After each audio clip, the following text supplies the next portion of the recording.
Hi! Sunday எடுத்த video தான் இது. நம்ம வீட்ல சண்டே ஸ்பெஷல் சங்கரா மீன் குழம்பு அண்ட் ஃப்ரை தான் பண்ணியிருந்தேன். ரொம்பவே டேஸ்ட்டு சூப்பராக இருக்கும் இந்த மீன். அண்ட் ஷார்ட்ஸில் பிளேட்டிங் பண்ண வீடியோ போட்டிருக்கேன். பார்க்காதவங்க கண்டிப்பாக பாருங்கள். தாய்க்கிழவி யாரெல்லாம் ஓடிடியில் பார்த்தீங்கன்னு சொல்லுங்கள். தேட்டரில் ரிலீஸ் ஆனப்போ என்னால் பார்க்க முடியல. பசங்களுக்கு எக்ஸாம் போயிட்டுருந்துச்சு. எப்படியும் ஓடிடியில் வரும் அப்போ பார்த்துக்கலான்ட்டு விட்டாச்சு. ஸோ நாங்கள் சாட்டர்டே நைட்டு தான் பார்த்தோம். படம் ரொம்ப சூப்பராக இருக்குது. ஒரு லேடி எப்படி ஃபினான்ஷியலாக இண்டிபெண்ட்டாக இருக்கணும், யாரையும் நம்பி இருக்கக்கூடாதுன்றது தான் ஸ்டோரி லைன். எனக்கு பர்சனலாக படம் ரொம்பவே பிடிச்சிருந்தது. அதில் ஒரு சில சீன்ஸ் எல்லாம் நல்லாவே இருந்தது. அந்த பஸ்ஸில் போகும்போது அந்த பொண்ணுக்கிட்ட சொல்கிறது, 10 தலைமுறை ஆயிருக்கு ஸ்கூலுக்கு போகிறதுக்கு, என்ன பண்ணுற நீ அப்படின்னு கேட்குற சீன்.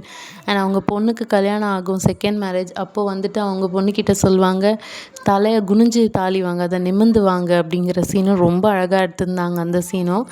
அண்ட் அதே மாதிரி அந்த பாட்டி ரொம்ப சிக்காக இருக்கும்போது ஆக்ஷன் பண்ணிகிட்டே இருப்பாங்க. அவங்க பசங்களுக்கு, அவங்க சுற்றி இருக்கவங்களுக்கு யாருக்குமே ஒன்றுமே புரியாது. அப்போது அவங்க ரெக்கவர் ஆகி வந்ததுக்கப்புறம் கேட்பாங்க, என்ன பண்ணீங்க அப்படின்னு. அப்போ அந்த பாட்டி சொல்லுவாங்க, இல்லை ஃபேனு லைட்டெல்லாம் ஓடுது, காத்தாடியெல்லாம் அங்கே மாட்டின்னு இருந்துச்சு, அதை தான் நான் சொன்னேன் அப்படின்னு சொல்லுவாங்க. அந்த பசங்க இதை தான் நீ சொன்னியா அப்படின்ற மாதிரி கேட்பாங்க. நிஜமாவே அப்போ வாழ்ந்த மனுஷங்களோட தாட்ஸு, ஐடியா எல்லாமே அந்த வீட்டை சுற்றியே இருக்கும். இதை நான் கண்ணார ஃபீல் பண்ணியிருக்கேன் என் பாட்டிக்கிட்ட. அவங்களோட மொத்த தாட்டுமே அந்த வீட்டை பற்றி மட்டுமே இருக்கும். படம் ரொம்ப சூப்பராக இருக்குது. பார்க்காதவங்க கண்டிப்பாக பாருங்கள். மஸ்ட் வாட்ச் மூவி தான். நாங்கள் சண்டே லஞ்சு சூப்பராக என்ஜாய் பண்ணி சாப்பிட்டோம்.